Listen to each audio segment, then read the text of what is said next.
Gashi ya zama babba, yau ga sakamako zan karba. Ƙudirina ya zamnawa da ke, daure ki ban aran mintuna uku daure. Zan ɗan yi warwara ne ga zargi, zuciyata ta aiko na ga ke.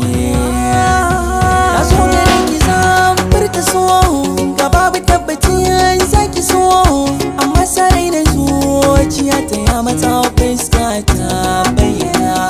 So ne yake ta sukar zuciya, ga jiki duka ya gajiya. Hanyar da za na samu sauki ɗaya ce sirrin gakiya na zayyana.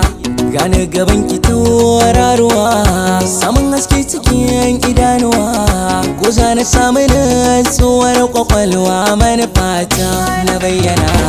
Kina da duk zubin a soki ne, ba wai ziga nake ba haka ne. Tun ba idan kika yi murmushi ba, hankali na fita yake na tsoguna. Wanda abin da zan ta miki ra'ayi, inda so an fada siyan sa ba a yi. Fata guda nake, abin da zuciya take ji take ma ta ayyana. Sarauniya mai mulki zuciya, sai na tana ki hankali ke kwanciya. So ya rufan ido ba na ganin sauran mata ko ina. Haska ni kin ji tauraruwa, daure ni ma kisa ni inuwa.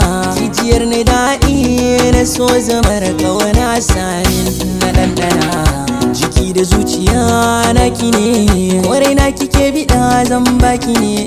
In dai a gona ne, kin wuce duk matsayin abin da rai za ya ayyana. Na san kina da sanyin zuciya, sannan kina da tausayi zinariya. Gane gaban ki da roƙon ki buɗe shafin soyayya tana risina.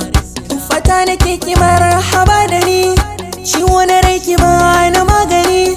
Da na rasa ki babu wani bigire da rayuwa ta zana jingina.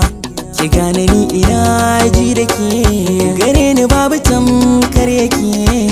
A zuciya in ba san ki ba, babu kawanar wata ya da zana adana.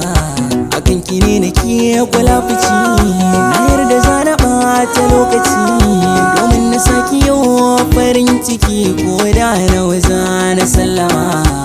Ga saƙo daga zuciya kai tsaye zan baki shi, mai kawanar ki kamar ni duniya san babu shi. Ki yarda da ni ɗaya zaki so, ki tarbe ni gani na ƙara so.